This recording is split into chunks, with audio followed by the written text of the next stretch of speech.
Today a news pulse. Russian fuel train destroyed. Blessing Satan, Russian church is craving war. At 3:20 a.m. on October 7, 2025, the world was asleep. Ukrainian drones targeted a Russian fuel train. But not on the front lines of southern Ukraine. There, under a thick curtain of fog and silence, due to Ukrainian drone attacks, which account for up to 70%. A Russian military convoy moved slowly along a forest road near Tokmak.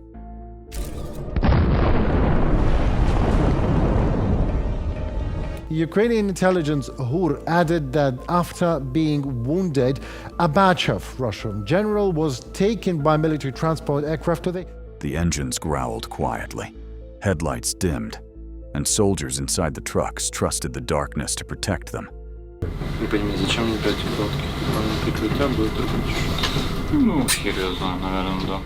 What they didn't know was that miles away, hidden in a cold underground bunker, a team of Ukrainian drone operators was already awake, staring into glowing green screens, preparing to strike.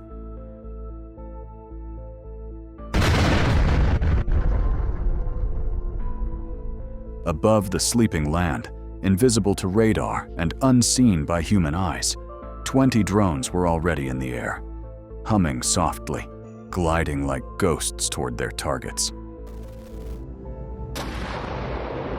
The mission had been planned for weeks. Ukrainian intelligence had tracked this convoy's every move, its departure times, routes, and cargo. So we're down in the basement bunker of the Grad. The Russians had fallen into a routine, using the same supply road again and again. It carried fuel, ammunition, and communication equipment for their frontline troops. For the last few weeks, these images that they have released appear to show a very large deployment of Russian ground force. It was the perfect target. The operation was called Silent Storm, a high-risk drone ambush designed to cripple the Russian logistics network in one precise strike. Every movement, every second, had been calculated. Inside the command room, young Ukrainian pilots prepared their drones with surgical precision. They weren't ordinary soldiers. They were programmers, gamers, and engineers turned warriors. On the tables before them were small FPV drones, each carrying a shaped explosive charge capable of melting through armored steel. The room smelled of oil and electricity. The operators wore FPV goggles, transforming the night into a world of green and heat signatures. At 3:15 a.m., the commander's voice came quietly through the headset. Launch all units. Instantly, the room filled with a faint mechanical buzz. One by one, the drones lifted from the grass and vanished into the fog. An explosion. The darkness. Within seconds, they disappeared, becoming nothing more than ghosts in the night sky. The pilots guided their drones at low altitude, weaving between trees, power lines, and smoke. They flew in silence, their video feeds flickering as they crossed into Russian territory. The only sounds inside the bunker were the hum of computers and the steady breathing of men focused on the mission. At 3:18 a.m., the first reconnaissance drone caught sight of headlights in the distance.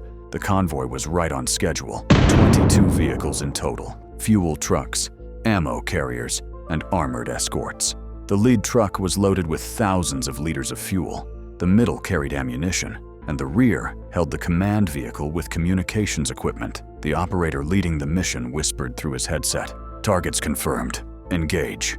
And then came 3:20 a.m., the first strike. One drone dived straight down from the black sky and hit the lead fuel truck. The explosion was instant. A ball of fire erupted into the night, lighting up the forest like sunrise. Flames roared down the road.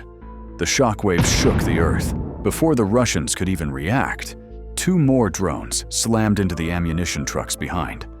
The blast was massive. Shells detonated like fireworks, lighting up the darkness for miles. The entire forest glowed orange. Within seconds, chaos consumed the convoy.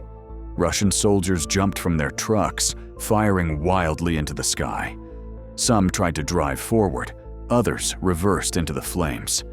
But the road was gone, blocked by burning wrecks and exploding fuel. Ukrainian drones circled back, diving again and again. Each one found a new target: a truck, a tank, a generator. One drone flew straight into the command vehicle, destroying communications completely. In less than 2 minutes, it was over. 22 vehicles destroyed. The entire convoy wiped out before anyone even understood what had happened. At 3:22 a.m., silence returned.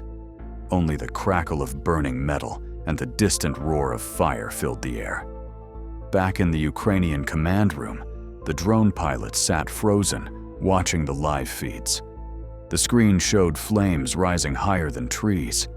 The operation was flawless. Not one drone wasted. Not one missed. No Ukrainian soldiers were harmed. It was over before dawn, and the Russians didn't even know who had hit them. When the sun finally rose, reconnaissance drones returned to capture what was left. The footage was devastating. The road had become a graveyard of melted steel and blackened rubber. The forest was scorched, smoke twisting upward into the pale sky. Ammunition continued to explode for hours. Analysts later confirmed the strike had destroyed more than 300 tons of munitions and nearly 50,000 liters of fuel, enough to power several battalions. The attack crippled Russian supply lines in southern Ukraine for days, but the psychological shock was far greater. Russian soldiers began calling the attackers night ghosts. They spoke in fear over radio channels, claiming drones could see through darkness, hear engines, and strike from nowhere. Some refused to drive at night. Convoys slowed down. Commanders ordered headlights turned off. Engines silenced. Routes changed. But the fear had already spread. One surviving soldier reportedly said over intercepted radio, "They came from the sky. We never even saw them." Ukraine released no official footage at first, only a brief statement. The night has eyes. But weeks later, short drone clips surfaced online. They showed trucks exploding in sequence, the fire reflecting in the clouds. The videos went viral across the world. Analysts called it the most successful drone strike in the entire war, a mission so precise that it looked computer-generated. Western military experts said no traditional air force could have executed such an operation with such low cost and zero casualties. Ukraine had rewritten the playbook of modern warfare. What made the operation extraordinary was not just the destruction, it was the strategy. The drones didn't act randomly. The first wave hit fuel carriers to ignite the road. The second wave targeted ammunition to create chain explosions. The final wave went for the command trucks, cutting communication completely. Electronic warfare teams jammed Russian radio frequencies seconds before the strike, ensuring total confusion. It was fast, silent, and surgical, what one analyst later called a digital ambush. When Russian state media finally addressed the incident, they called it an accident caused by a mechanical fault. But satellite images told the truth. From space, the burn marks stretched nearly half a kilometer. The convoy was gone. There was no mistaking what had happened. It was a message, not only to Russia but to the entire world, that the future of warfare had arrived. Small, fast, intelligent machines could now do what tanks and aircraft once did. Back in the Ukrainian bunker, the pilots removed their headsets one by one. Some smiled faintly. Others sat in silence, staring at the replay on their screens. One of them whispered, "We changed something tonight." Another responded quietly, "Yes, we just changed the rules." They had. The 3:20 a.m. raid would become a case study for military schools worldwide, a demonstration that power was no longer about size, but precision. In the following weeks, Ukraine repeated similar tactics across different regions: Crimea, Bryansk, even inside Russian territory. Each operation was faster, smarter, and deadlier. Meanwhile, Russian soldiers grew increasingly paranoid. They painted vehicles black, covered trucks with branches, and moved only during the day. But nothing erased the memory of that October 7th morning, the night when fire came from the sky. Military analysts around the world began calling it the night that changed the front line. It wasn't just another battle. It was a transformation. A few $1,000s worth of technology had defeated millions in military hardware. Drones had become the great equalizer of war. From that day forward, every commander understood one truth. The night no longer belonged to the soldiers on the ground. It belonged to the machines above them. At 3:20 a.m., October 7th, 2025, Ukraine didn't just destroy a convoy, it destroyed an illusion. The illusion that size meant safety, that distance meant security, that darkness could hide you. The battlefield had changed forever. That night, light came not from the sun, but from fire streaking through the fog. A fire that proved courage and innovation could outshine any army. And as the smoke rose over Tokmak, the world began to realize something else. The war of tomorrow had already begun. It wouldn't be fought only by men with rifles, but by minds with machines. Ukraine's night raid was more than a victory. It was a warning. The darkness is no longer your ally, because somewhere out there, in the silence, a drone may already be watching.